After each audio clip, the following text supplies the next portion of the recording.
Hi guys, आपण शाबू बनवणार आहे उपासासाठी. मी भिजवून घेतलेला आहे, मस्त भिजलाय. तर बनवून घेऊया. तेल टाकून घ्यायचं. मिरची बारीक करून घेतलेली आहे मी, हे टाकायची.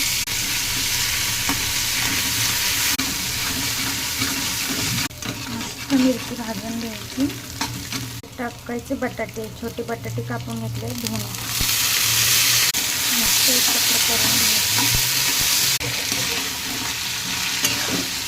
टाकून घ्यायचं, मस्त हलवून घ्यायचं. मस्त बटाटा परतून झाला की शाबू मस्त एकत्र हलवून घ्यायचं. शाबू टाकून झाला का शेंगदाणा बारीक करून घेतलेलं आहे ते टाकायचं. एकत्र करून घ्यायचं. बटाट्यामध्ये पण मीठ टाकले. आता शाबूवरून मी शाबू घातला का मीठ टाकून बघा. आपला शाबू तयार झाला उपासासाठी.